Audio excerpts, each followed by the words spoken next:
Good afternoon and welcome to BCP Council's monthly questioning of the leader session. Really delighted to be with you.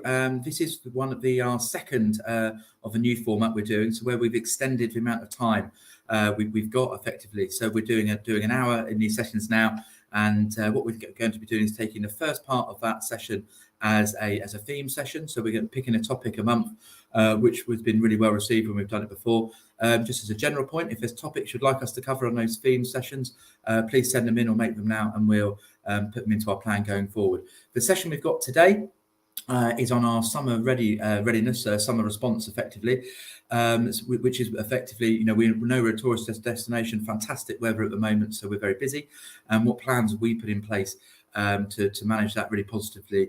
We're well aware of the situations for a couple of years ago. We had a really good response to that last summer, and our officers worked tirelessly on that. So massive thanks to the improvements that have been made on that. Good point in the summer to reflect on what we're doing, but and take some feedback on we've still got some time left on what's working and what needs to be improved. So really, thank you for the questions. Look forward to answering some of those today.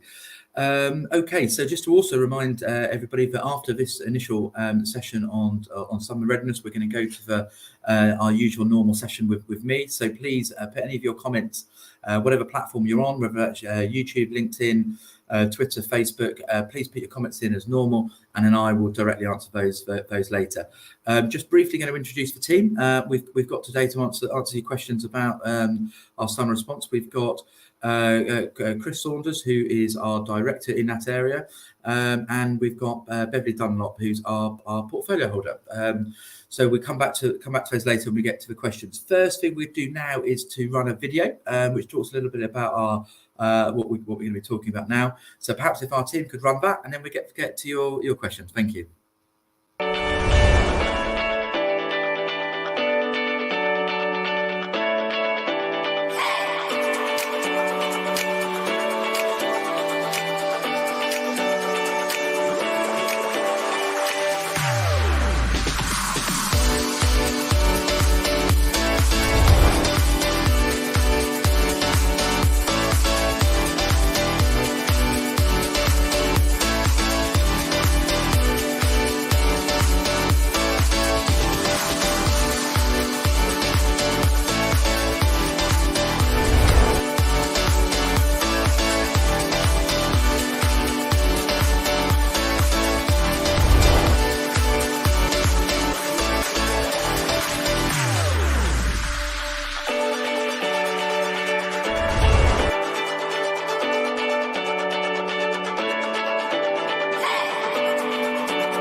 Okay, great. Well, thank you very much for that video. It shows a huge amount of work going on in this area. Okay, so we're going to move to the questions now, and let's see what we've got first. So we've got one from Bob Wolverson, which is talking about so effectively, why have no littering fines been issued? Chris, I think that'd probably be a good one for you to go to. Actually, perhaps the guys, we've got a question immediately after that talking about fines on camping. So perhaps we could put both those questions up. Chris, who is our Director for Destination and Culture, can answer it. Chris, welcome. Thanks, Drew. And hello, everybody. Happy to try and answer them. So, we're incredibly busy beach resort, and have been for obviously many years.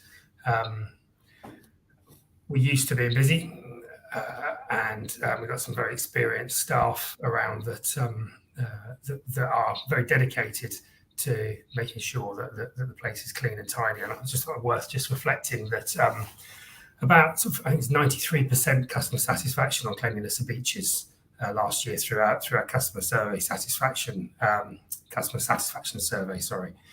But we know we've got an issue, particularly around the pier. The rest of the sort of 14 miles is generally pretty clean. We've got a bit of an issue around the sort of the half-mile stretch around Bournemouth Pier, and that does cause us some angst. We work hard to try and make sure that we clear that when the big visitor load disappears. In terms of the fining, well, it's very difficult to find people. It's very easy to find people. You've got to actually see them drop it and leave it, which on a really busy beach is really quite difficult to do. So we actually have put through 3 fines now, and that was from the last weekend of the last time of very hot weather a couple of weeks ago, where we actually targeted some of the beach campers in that way, and because they're there and we can see them do it, and we've actually targeted them in that way. So the enforcement is always available through the rangers and through the community safety officers. It isn't the easiest thing to do. We know we've got an issue around littering around those areas, and we're working really hard to try and sort that out. So in terms of the camping, it's worth just saying actually this is a new issue really. Historically, while littering has historically been an issue, camping generally hasn't, and it's sort of a COVID and post-COVID thing. I'm obviously hoping it would have reduced by now, but it doesn't seem to be doing so. So we've served 69 eviction notices through till now from the beginning of June.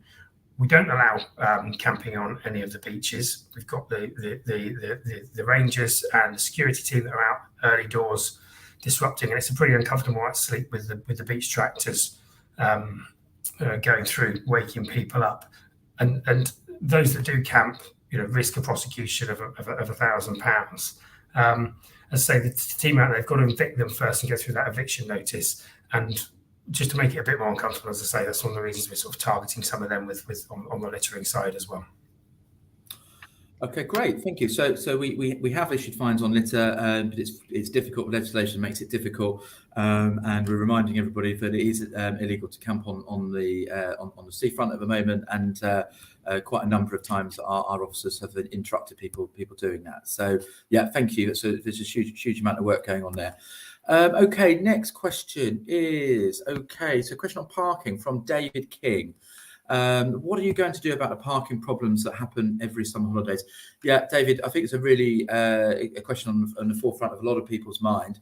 I talked about last summer and the difference, improvement it was in terms of the summer before that with the previous administration.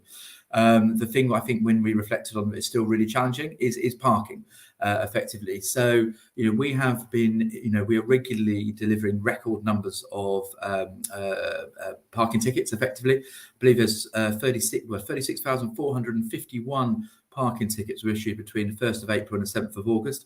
Myself and Dave Sidwick, the PCC, and also the leader of Dorset Council actually wrote a letter to the Transport Secretary asking for the ability to charge more to make sure it was a genuine deterrent on parking fines, because we're finding people are parking because it's not significantly more than a parking ticket. So we're asking government for some support in that. What we've done effectively in terms of difference in the last 2 years, particularly materially, we've put some the ability to tow away vehicles. We're hoping that's much more of a deterrent than a parking ticket.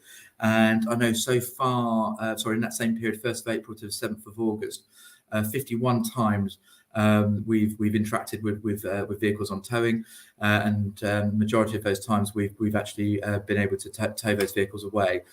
So that is massively more than 2 years ago, because I don't think we had any, and it's more again from last summer. So we've got tow away zones in operation to deal with illegal parking, and we have over 70 civil enforcement officers.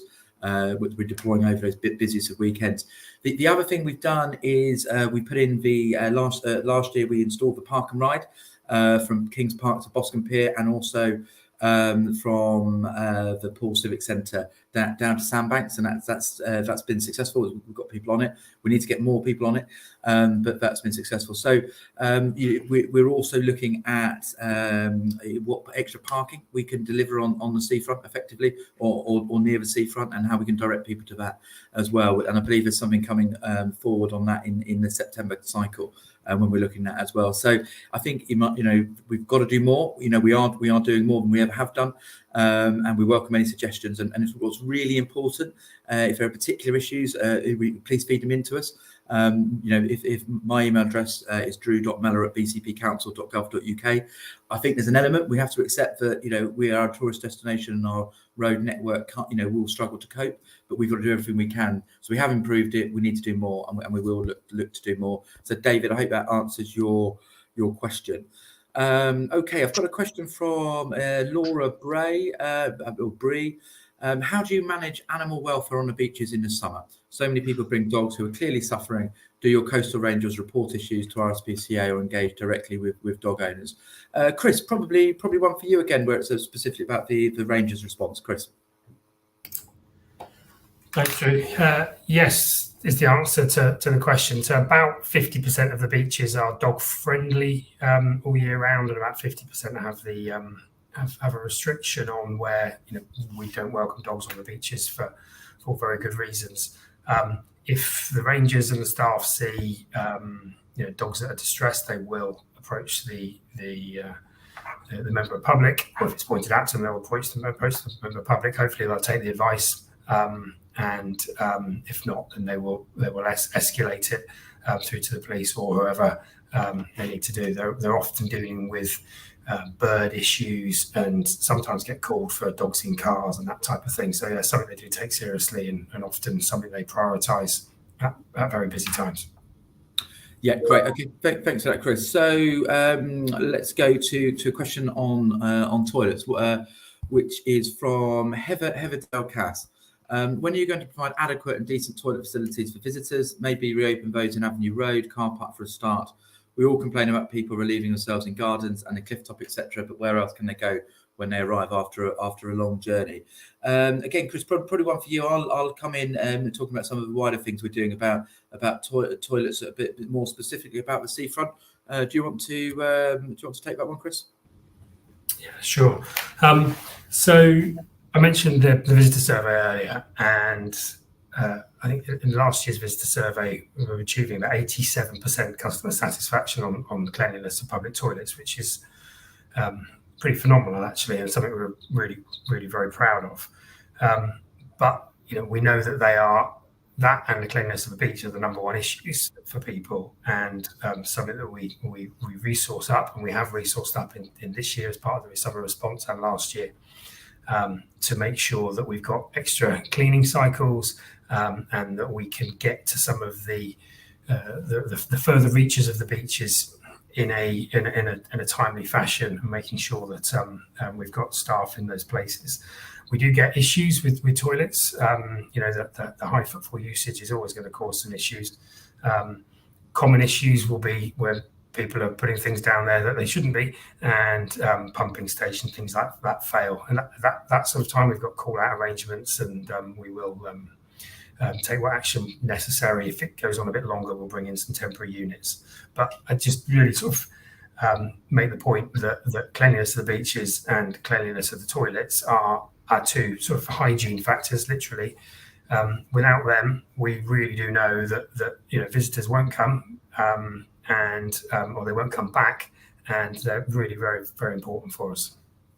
Yeah, great. Thanks, Chris. And I think I remember last summer we put several £100,000 into the seafront toilets and maintaining those as well, didn't we? Which we're really pleased to do. And now we need to do more as a further programme of work to go and get the rest of those up to standard. Just sort of more widely in terms of toilets, we had a real priority as an administration when we came in to move forward on that. And we've I think there was six toilets, around about £500,000 of work we put in, primarily in Poole, where we've reopened them and built new toilets, mostly a couple of them in Hamworthy.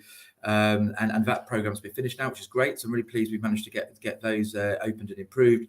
And just more widely across the conurbation, we're trialling.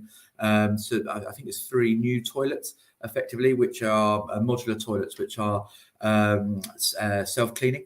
And we're putting one of those on Paul Quay, and I believe one of those in Paul Bus Station, which we're bringing forward in the autumn as well. So if that can work, that's great, because where they're self-cleaning, they require less maintenance, and then we might be able to roll those out across the conurbation. So Chris is absolutely right. We know not just for the visitors, but for residents as well, these hygiene factors are massive, and we're trying to put money where our mouth is in terms of delivering those. So thank you. Great question. Thank you. Okay, next question is from Olivia Sidaway. BCP Council, would you consider a rubbish / clean-up fee, which all non-BCP residents would be charged on top of parking? The rest of the question's up on screen. I won't read it all out. Bev, our portfolio holder for tourism and vibrant places, that's probably something that you'd be good to answer, Bev. Yeah, definitely. I think we need to keep it in context, though, first of all, that while it sometimes may look a lot, it is a quite a small percentage of people that do litter. It'd be quite nice if some of those people didn't visit us, but they do. So it always looks a lot more than it is. And I think it's a question of balance that we have to bear in mind that our visitor economy, tourism, brings in over $1 billion a year to our local economy. That's jobs, that's all hospitality, retail, and a lot of those are young people. So that's something that we have to make sure we sustain. And what we have to do is just continue to try and educate people and reduce it even further. As I say, it is a small percentage of the visitors, even though it looks quite a lot, but it's about that balance. Most visitors do not drop litter. They behave really well, and we want to welcome them because they are important to our economy. Yeah, thanks, Bev. Absolutely, they are important to our economy. We need to get the message out. I think we had a really strong campaign last summer, didn't we? I think it was an award-winning campaign around, pick your litter up. It's not just important for our economy, which also supports the council, but it's directly important for the council. We make money out of the seafront, and I know it costs us money to look after it. But so it's these people, tourists coming in, are important to our economy and our council finances as well. Okay, great, thanks, Bev. We've got a question from Mel regarding the park and ride. Why don't you market the park and ride more, rather than congratulating yourselves on the fact that 2,000 people have used it in the past 9 weeks? That's an average of 31 a day. Hardly a rip-roaring success. Yeah, okay, thank you very much for that, Mel. I'm going to ask Chris to come back on that. But and I agree with your sentiment, but I'm also really pleased that is 2,000 people that have used it, but weren't using it 2 years ago because it wasn't in existence. So it is impacting and being positive. But perhaps Chris, you'll have more on that than I will, Chris. Thanks. Yeah, you're right, Drew. It's park and ride is quite a difficult sell, isn't it? Particularly when people have got all their kit for a day on the beach. So the fact that people are using it is positive. I totally agree with Mel that the numbers aren't great, and we need to promote it more. We do promote it on the VMS, the digital media signs that as you come into the town down the main highway networks, and it's operating right the way through from the end of May and through to the end of August, on weekends at the sort of fringe times of the year, and every day during the rest of the year. So it is a challenge. People who use it for some of the major events, actually the Air Festival, the numbers are higher, and perhaps because they're not coming with loaded quite so much stuff for the whole day, and we do need to promote it more. Yeah, absolutely. And we would look at ways and suggestions on how to do that would be helpful. One thing we're just starting to explore is the ability to our beach parking app, whether we can use that to push out more information on that as well. So, and just as a plug generally, you can now check the availability of parking at our our seafront with our beach app. So please look for it and download it, and we'll try and put a link into it into here as well. But get the word around. If you've got people coming in to town, then please, word of mouth is good as any as well. So thank you for that. Okay, next question is this is from I can't pronounce it. I think the name is. How are you going to make the summers more eco-conscious and sustainable? Still, so many single-use plastics being used at local vendors in the area. Surely we can do better. Absolutely agree. We have declared a climate and ecological emergency. As an administration, we've doubled the climate budget, and we've brought forward, on top of that, we brought forward a £20 million Green Futures Fund. So how we can invest in more sustainable projects. So we're really keen to take our place and lead nationally across eco-conscious issues, and proud to do so. Bev, that's probably a good one for you to answer, isn't it? So how are we going to make the summers more eco-conscious and sustainable? Our portfolio holder for Vibrant Places and Tourism. Well, becoming a low impact destination is our priority. It's all about reuse and refill, and lots of things that we're doing about that. We do get a lot of visitors. So one of the things we also do is encourage them not to get in their car, because that has an impact when they come here. But if we look at the seafront in particular, we've recently put in 150 refill water stations, and they've been really well received. And I believe that we've had something like 19,000 refills since they've gone in. So that's encouraging people to just bring their own bottle and refill. We've removed plastic bottles from our seafront kiosks. We've installed the barbecues on the seafront, as you know, so that will discourage people bringing disposable barbecues. They're very well received and they're used a lot. We also, just slightly on the side, we also speak with event organisers as well. Anyone who's organising events, they have guidelines and of what we expect them to do in terms of sustainable packaging and sustainable events, and of course the Durley Hub. We believe the right way to do this is more of the carrot rather than the stick. So it's about education, encouragement, and getting people to not bring those plastics, not bring things onto the beach that will not biodegradable, get my words out, and that's where the Durley Hub comes in. It's about educating people and just changing their behaviour, but it's something we, as you said, take very, very seriously, and we're working all the time and trying to look at new ways and little ways that we can actually make that change. Yeah, thanks, Bev. There's a lot of work going on there, isn't there? Just you mentioned the beach barbecues, and they've been a real success in terms of the amount of people using them, which is great. So please also try and get the word out about those. People we don't want to see children, little children in A&E with burnt feet because of disposable barbecues, and there's the sustainability and environmental point as well. So number of free barbecues across the beach. At the moment, really well received. Seen some of the areas particularly. Chris, perhaps you could just remind us where exactly across the seafront we have those barbecues. Yeah, and just to pick up a point about the sustainability, Drew, as well. I think at the moment with the fire risk that we've got around as well, not having open flames around and the potential to set fire to a bin or set fire to a cliff is a very positive thing. The barbecues are around, and you put me on the spot and asked me exactly where they are. And some at Bournemouth, by Bournemouth Pier, some at Boscombe, some at Branksome, some down at Fisherman's Walk. And I have forgotten a site, and I know I've forgotten a site, and I can't remember where it is. But I drove through a couple of Friday nights ago, actually, and they were, particularly ones at Boscombe and Fisherman's Walk, were being really well used, and the queues of people actually using them. So majority actually are cleaning them as they use them as well, which is really welcome. So yeah, gone down very well. Great. Yeah, thank you, and thanks for listing out those areas as well. That's really helpful.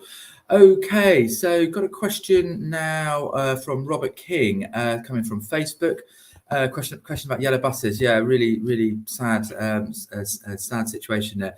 Question is, how much did you know about the demise of yellow buses, And did you try and support our iconic bus service? I'll answer that one. I think it's probably one for me. We were aware at the right at the back end of that the yellow buses were in some difficulty. We were working with them and have since been working hard to support the administrators and private bus companies to explore a number of the different solutions to safeguard, the journeys and visitors' ability to travel. I'm really saddened and disappointed that no new owner has been found for the bus operations side. I think we've got to remember, set this into context, it is a massively challenging time for public transport. At the moment, we've had people change their working patterns, so and also with the pandemic, people have been less comfortable travelling on public transport. I would encourage people to regain that confidence in using public transport, would be that trains or the buses. It's a really important part of the solution. We need to use these services. Your travel, your choice. And if we want to be able to use the buses, we need to give them our patronage. In terms of what we've done as well, so specifically we put in and I can't specifically say to yellow buses, but across the in our last budget, there's about £8 million that went through from us to directly support local bus companies. So on top of that, we also subsidise many routes, significantly. So we've absolutely put our money where our mouth is regarding yellow buses and the bus service more generally. Ultimately, we weren't able to save them. But we are we will support anybody that wants to work on those routes. Okay, so then we've got a question from Timothy Knights, again from Facebook, on cycle lanes. Any more new cycle lanes planned? Okay, sorry, I just talked about your travel, your choice, so quite connected. We're really keen to promote cycling and walking as options. We feel if you're able to really connect across the whole conurbation through cycling and walking, you're much more able to you're much more likely to use routes that you want to use, rather than immediately jumping in the car. What we need to do is to protect the car network for people who really need to use it. So it's great to be able to say, your travel, your choice. If I quite like walking or cycling for shorter journeys, that's great, keeps me out of the car. But then at certain points with 2 young children, I very much need to use the car, and we hear a lot of our elderly residents are not able to walk and cycle as much, or disabled residents. So making sure that people can walk and cycle when they want to is great. So we're positive about that. Government have helped us with about £100 million worth of money from the Transforming Cities Fund. So you see a number of things have gone on. They can also be really controversial. And what we've done as an administration is we've very much tried to listen to the ward councillors when we've done some emergency schemes and interventions, to see how some of the projects have been going. So we've actually reopened some roads when we feel the ward councillor feedback has been there. In one example, actually, the local councillors wanted to keep the road closed, but we had a real wave of feeling from local residents, so we listened to that and opened it. So trying to get the balance right. You can see all of our Transforming Cities Fund, Transforming Travel on our website, transformingtravel.info. So please have a look at that. So in one of the most recently opened cycle and walking route is a one across Kings Park, from the Ashley Road entrance to the new Toucan crossing on Harewood Avenue. And we've also got newly opened transfer routes, including Lee Road and Wimborne Road West in Coalhill, Whiteleg Way, Upper Gardens and Queen Anne Drive in Merley. So there's a lot going on there. Separate to the TCF programme, we're currently in the process of delivering some real walking and cycling improvements in a popular recreation ground at Whitecliffe Park in Poole. So they've been really well received, had a lot of consultation on those, and they're nearing completion. So effectively a lot going on in the area, but please have a look at transformingtravel.info to see what else we're doing. Okay, I believe that might be the last question. We've actually had 3 pre-put into us. So we'll move on to the my personal leader question and answer session in a moment. Can I please just thank both Chris Saunders and Beverly Dunlop for their help today. I'm going to come to each of you briefly to see if there's anything you would like to finish on, or anything else you'd like to promote or leave on. But thank you very much, Chris first. Chris. Thanks, Drew, and thanks for having us today. Just to say, in terms of the sort of seasonal response, as I sort of alluded to earlier, it's we've got a real sort of dedicated and experienced team of staff that are working very hard, and with the additional funding that's come through, has really helped us pick up some of the issues like parking and security and littering and all the sorts of things that we've talked about today. We are still busy though, so we're not pretending that that can deal with every issue, and we will still find issues out there that will cause us some problems, and we'll have to get our head around and we'll have to react to. So, welcome the feedback, and just rest assured that we're working hard to make sure that we manage the resort in a really proactive, way. Okay, great, Chris, and thanks to all the team that you lead in that area as well. So cheers. Bev, any last comments from you? Yeah, just briefly, I think that the seasonal response is really about kind of looking at taking business as usual, sometimes to the next level as necessary, and it's about coordinating that and looking at things on a regular basis. So where we identify that things need to perhaps be done differently or put in place, we can make those adjustments. For example, the TTRO that was put in place on the East Cliff 2 weeks ago to deal with some of the pretty poor parking when we had those 2 hot days, that has proven to be really, really successful. And we've had a compliment actually from a resident saying what a difference it's made to them. So it's all about a balance. It's about maintaining facilities for residents whilst also ensuring that we welcome visitors as well. But it's a constant sort of renewal as we go through the summer, and we're always learning and putting new things in place. Okay, thank you very much both. So that's great.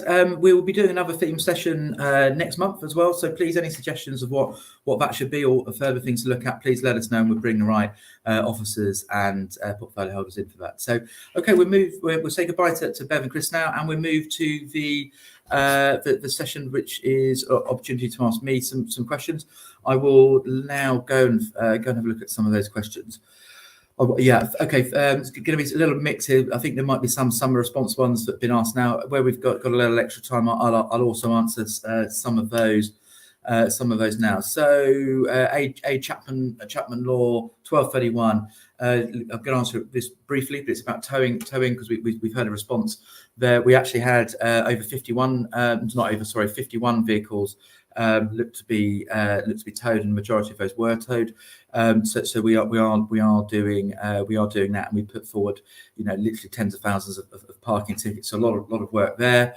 John Maley's question, well, we've answered. We did issue litter fines. We have issued litter fines. Not a lot. It's really difficult. We're starting to ramp that up, and actually the most we ever did was last weekend. So we will fine people, but you have to be able to see them drop it and leave it. Otherwise, the regulations don't allow us to find them. So it's difficult to do that, but we are doing it where we can. Colin Hetherington, 1233. Will there be a hosepipe ban here soon? Colin, that's not something that's in the remit of the local council. That's separate to that. I think it's fair to say though that certainly I've heard some adverts on the radio recently where water companies have been asking us to look after the water we're using at the moment, and maybe decide whether we need to wash our car or not at the moment, and water our gardens effectively. So I think it's fair to say put the message out, but please be responsible about water. We're very dry at the moment. We have been for a while, but it's not directly the remit of the council to do that. So okay, Holly W from LinkedIn, 1233 question. Can you tell us why you're not doing more with solar across the area like other councils, or getting involved in the eco schemes with electricity prices continue to make life difficult for people. Absolutely, yeah, totally understand the question. We are, Holly, effectively. So we've doubled our budget and our team around sustainability. So we've now got much more ability to we inherited, I believe it was about 3 people, but we inherited when we became the administration a year and a half ago, nearly 2 years ago now. We've now got a team in double figures looking at sustainability more generally. Completely agree with you about solar. We've at Portsmouth City Council actually have done a really good project on this. Worked with a company to monitor the whole area, effectively with some flights and some drones. And then it's able to everybody put their postcode in and look to see what the payback period for electricity would be on their particular roof. So we're now looking into that and asked our team to look into that. It looks really interesting. And we put forward a £20 million Green Futures Fund, where we will be investing in many more projects, and we're actually in discussions with some solar farm across the conurbation. Also, we're looking at hydrogen as well, and we've changed some of our fleet across to be low emission vehicles as well. So completely get your question, Holly. Thank you for it. We can do more, and we are doing more around solar. Okay, so we've got a question from Kat Robson, again from LinkedIn, which is great. Understand when compostable waste will be being collected from pool. Okay, yeah, this is a part of our harmonisation, effectively. So at the moment, we're able to do this in I believe Christchurch and Bournemouth. We don't do it in pool. We're expecting to. We're planning to. We want to, Kat. I think it's an important step about our recyclers. How much is recycled. We're actually above national target in terms of recycling, but we know that if you can separate food waste, that should again move forward. We're waiting on a paper from the government, effectively a waste strategy paper, and then as and when that's made more clearer, Kat, we will be looking to bring that in across pool as well. It'd be premature for us to do that before the government say what we should be doing nationally about that. Mike Marsh, when are you going to work towards making things better for your residents and not just tourists? Mike, I think it's two sides of the same coin. Effectively, we've invested millions of pounds in terms of cleaner, greener, safer. And that's effectively trying to make our town centres, our high streets and our seafront raise the bar, make it much higher standard. That should be for everybody. That's not just for tourists. If we get it right for tourists, we're going to get it right for residents as well. If you just look at the seafront at the moment, the different facilities there. So we mentioned in the previous item, hundreds of thousands of pounds more gone into maintenance of toilet facilities, the free to use electric barbecues, which residents can use.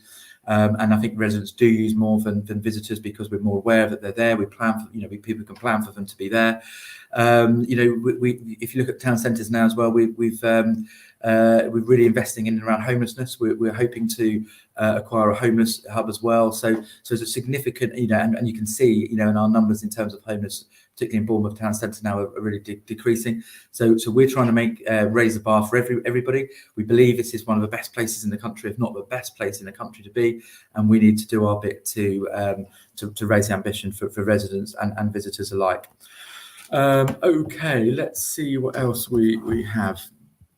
Try and answer some different questions. Okay, again, questions about litter picking.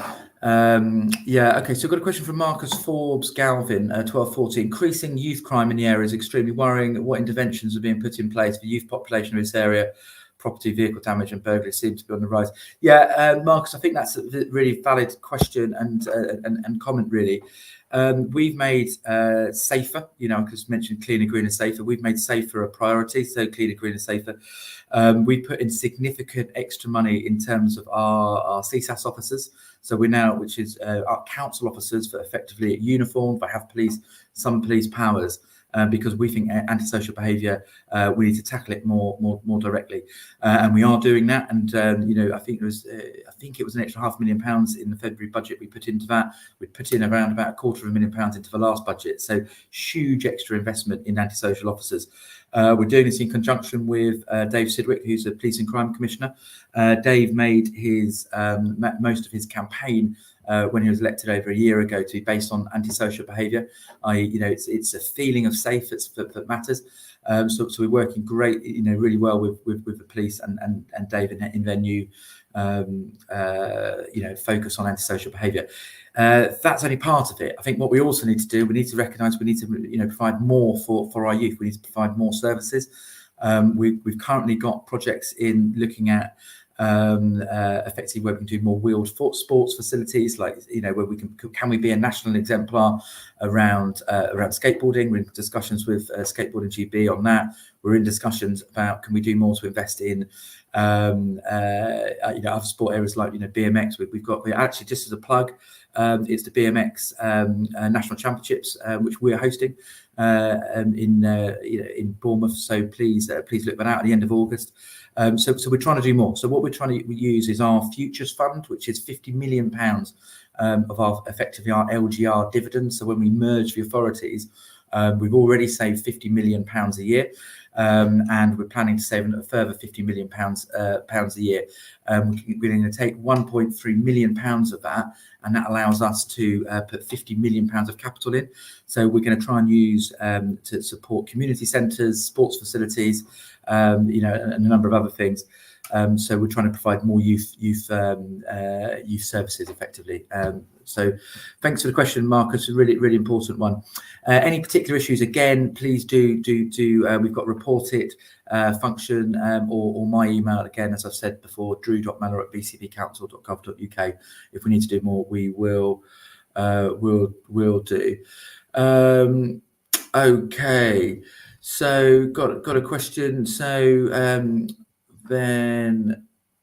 Okay, yeah. Interesting question from Ron Stafford on in terms of travellers.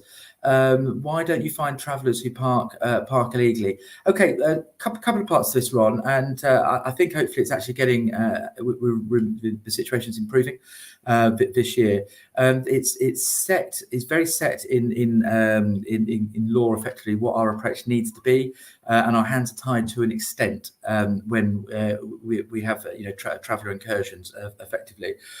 What we have done this year, and it's the first time we've done it, and again, actually, this feeds to what I was saying earlier about the partnership with the police and David Sidwick, effectively. So we've now been much more resilient around something called Section 61. Which is power we have in conjunction with the police. If somebody is causing harm, effectively, we had a spate last summer where travellers, particularly Kings Park, I know Park Run was cancelled.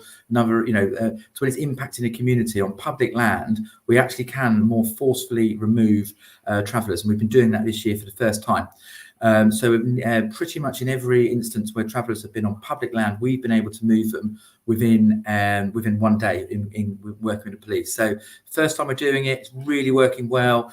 So and there's an element there that by being more in terms of the enforcement, being a bit harder on that, we are able to get the message out that actually it's less of a soft target than it has been before. We've also put in some target hardening and extra money in terms of security as well. So we're really making a push on that this summer, and the feedback I've been getting is really working, both internally and from residents. So any other feedback people would like to give on that, really keen to receive it. But thanks for your question, Ron.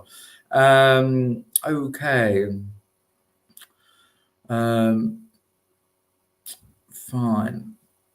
Okay, I'm trying to get some more recent questions.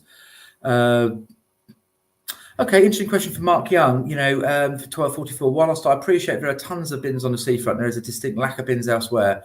Manor Road, for instance, and Christchurch Road recently, a very handy bin was removed from the top of the top. Okay, Mark, thank you. I'll look into that personally myself. We're really committed to investing more in bins. You see what we've done on the seafront. 2 years ago, we had a major incident in the previous administration. It is a huge mess. We've now absolutely put significant amount more bins there, and that's made it much better. So, look, it's pretty obvious, but the learning there is, if you invest in bins, more people are going to use them. So we've got, particularly in town centres, we've done a pilot with all of the bids of business improvement districts to look at what street furniture needs replacing, what public realm needs replacing. We've been doing that. We've been going through and doing that. So I think it's, my understanding it's improving in the town centres.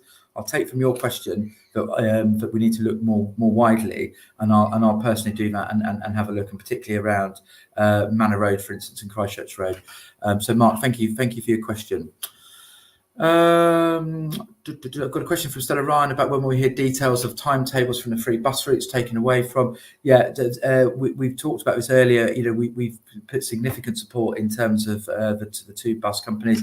Unfortunately, that wasn't enough to save yellow buses, and it's it's for the market, the bus companies who will operate to give details of timetables, Stella. So apologies, I can't help on that question.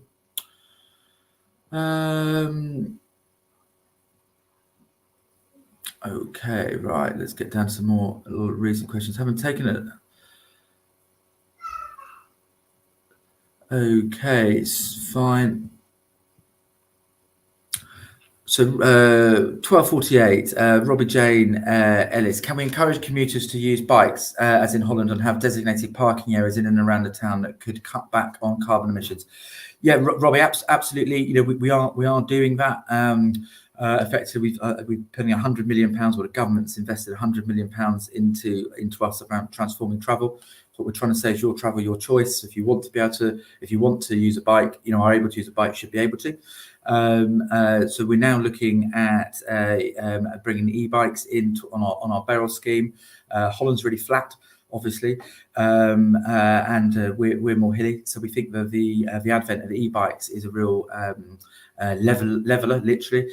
There. So I think we're going to bring those into the Beryl bike scheme. But also what we need to do is to provide better bike storage. Effectively, that's some of the feedback we've been given. E-bikes are much more expensive than some other bikes, so we need to provide really great bike storage. So that's something we're looking at as well. So Robbie, there's a huge program of investment around bike use. We are doing more around electric bikes in Beryls. Beryl have been a massive success for us, and taking a lot of cars off the road, which frees up it for then motorists, people who need or want to use the car as well. Okay. Yeah. Let me find some questions. We've got a comment on talking about travel as well. Nice to see Kingsby Road open. So we were glad to do that in terms of the feedback we got from residents. So what we're doing in all of these, we're not saying we know best, and just putting in road closures or bike lanes. We're very much trying to be community and consultation led.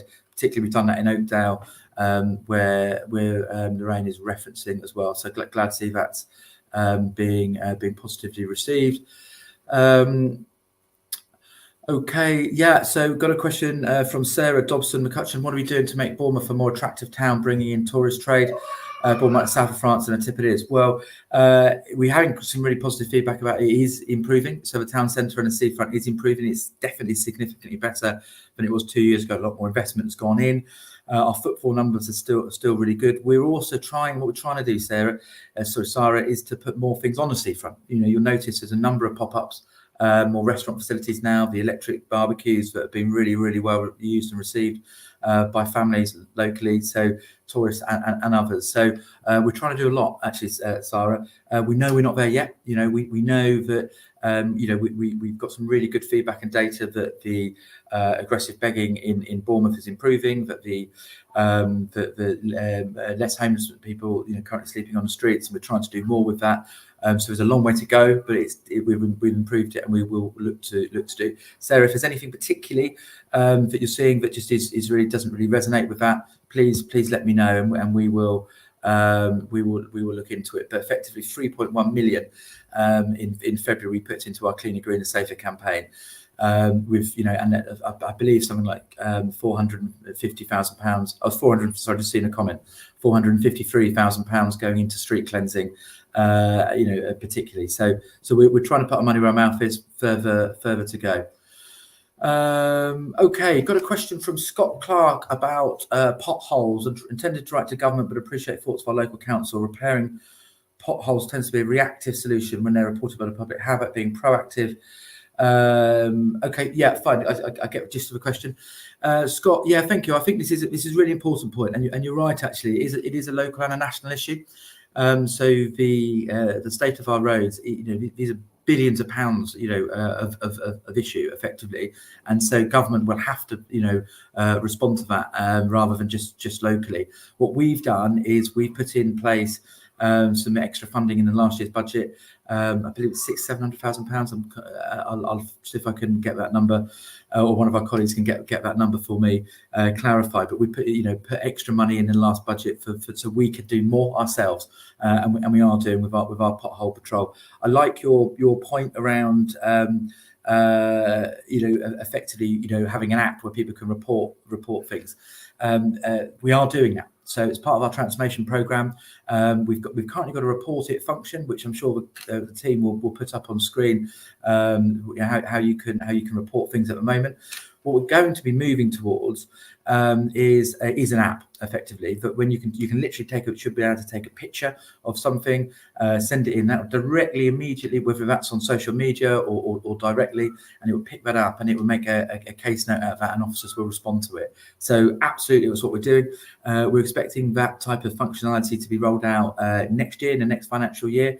Because what we're doing at the moment is all the back office systems that allow that to happen. So we talk about transformation a lot, and that effectively means modernising of the council. So we've already saved £50 million a year recurring by coming together. We're now trying to save a further £50 million in transformation. That's one part of it, and that's how we can keep council tax low. We're one of the, I think we're actually the only council in the country, upper tier authority, to freeze council tax twice. In the last 2 years, we've done that. And that's because of our transformation program. But it also means how we become more modern, effectively, and can use things like apps better. Massive investment into our back office systems, really outdated, often legacy systems, but we're investing in that now. So Scott, sorry for a long answer there, but we are doing exactly that. And thank you very much for the thought. You're welcome to go and have a conversation yourself with national government to make the point that government needs to really look at road strategy on it as well. Okay, what else? Yeah, okay, so Dawn Pritchard, this is a really important question, really interesting question. So 1253, Dawn said, invest in more housing for disabled, i.e. bungalows, then our houses can go to family who need. Absolutely right, Dawn. We know we've got a real need, we need housing much more generally across the conurbation, more family housing. One part of that is we're calling it extra care, our extra care strategy. So whether that's for disabled people, whether that's for older people who are needing a little bit more care, we can create extra care villages and extra care housing, which we're doing. So we've got a number of schemes we're already doing that on, but we need something like an extra 1,000 extra care beds, extra care facilities. So we're trying to do that at scale. What that means is people can stay, do exactly as you say, so move into more appropriate accommodation, freeing up other housing for families who need it. What it also means is people, before they might want to feel the need to be in a care home, they can actually be better supported in what is technically their own home for longer.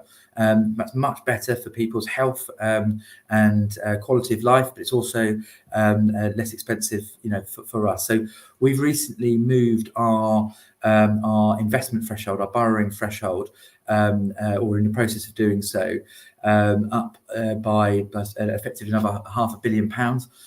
All we can really spend that on is housing, housing and some of the wider regeneration schemes.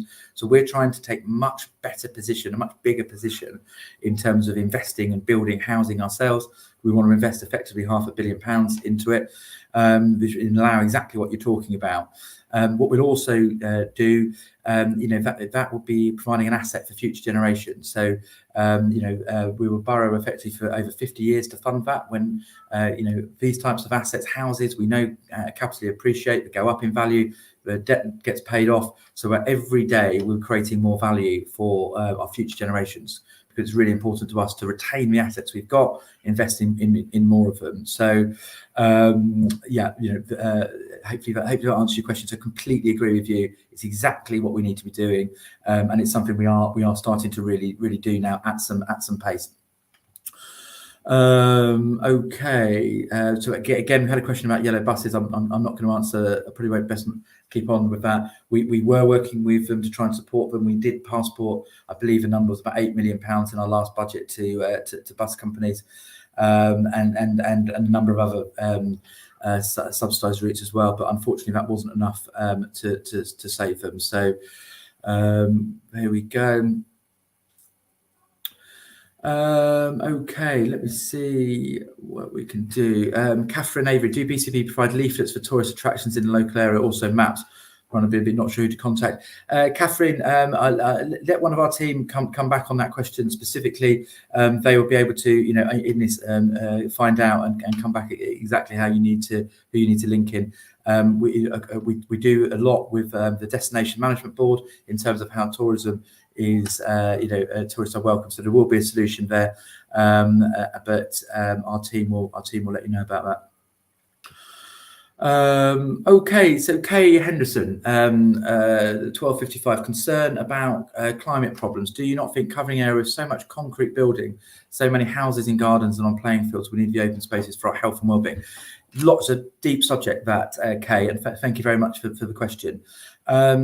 Absolutely, do we need playing fields and open spaces? Completely. We've got a local plan coming forward, and a massive ambition in that for us is to protect our green belt and our open spaces.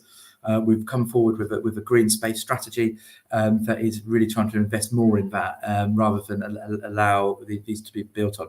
What we need, but we do need, and we just had a question about extra care. We know, we've got massive housing shortage. We need our young people to be able to, see that they can, have ambition of owning their own home. So we need to. My belief is very much we need to build more houses, but not on greenfield sites, and that's what we're doing. So if you take some of the town centre sites, there's a real opportunity around urban densification. So effectively building more units in town centres where people can particularly walk around, 15-minute cities as well. So we're absolutely behind that. But we also do, we're trying to do a lot in terms of biodiversity. So you'll see we've adapted, but still kept some of our verges, growing effectively around biodiversity. I believe we're the first authority in the country which has taken forward biodiversity net gain into it and hardwired it into our planning policy. So trying to get the balance right. I think that's the crux of what I want to say here. Really, we're passionate about the environment. We're putting doubled our budget in it. We're putting an extra £20 million of capital money into it. But we do need to build more housings. What you can also do with new housing, it's often a lot more sustainable housing as well. So we're trying to get that balance right. We are going to build, a lot more houses and a lot more homes because we need them, but we're going to do it in areas that can take them. We're not going to do it on greenbelt land where we've got a choice case. So thank you very much for the question. It's really, really helpful. Robbie's followed up from the question we asked earlier around cycle routes. You're absolutely right. It's not just about investing in cycle routes, it's educating people to use them and leave their bikes safe all day. Agree. We're looking forward for more bike storage. We have done one of these sessions on sustainable travel, so trying to do what I can to promote that use as well, Robbie. But thanks for making the point again. And Catherine has already been answered by our colleagues, so thank you very much for that, team. Okay, last couple of minutes now, so I'll try and find another question to answer, but before I do that, really want to reiterate, we've got some really positive feedback around the theme session, so anything you would like us to do a deep dive in, please let us know. If there's anything more generally as well that would be feedback you'd like to give, perhaps the team could put my email address up now, which is drew.mellor@bcp council.gov.uk. Really want to hear feedback on what's working, what's not, and also on these sessions particularly. Okay, let me have a look, see if I can find anything else got in the last minute.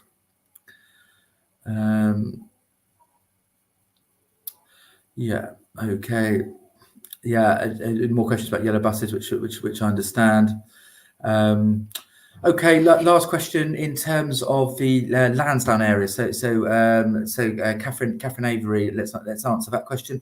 Okay, so we've done quite a bit. So effectively to 12:59, the Lansdowne area has many shops, pubs, restaurants closed. Any plans to open up new units? Looks quite derelict there now. Yeah, okay, that's an interesting feedback, Catherine. Thank you. So a couple of things. We have done a large project funded primarily by the local enterprise partnership in terms of Lansdowne to really invest in the public realm there. So hopefully that's looking positive.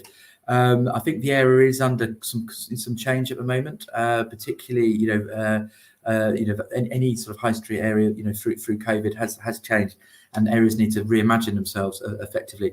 We've asked our BCP Future Places team to really look at the Lansdowne as one of its key areas, and they've run an exercise called I think it's technically called a charrette, where they get all a number of local people and businesses and stakeholders together and run a really intense workshop to work out what else needs to happen in an area. And I know the feedback from that was really popular. So now what we need to do is take the feedback from that and actually then go and do something with it.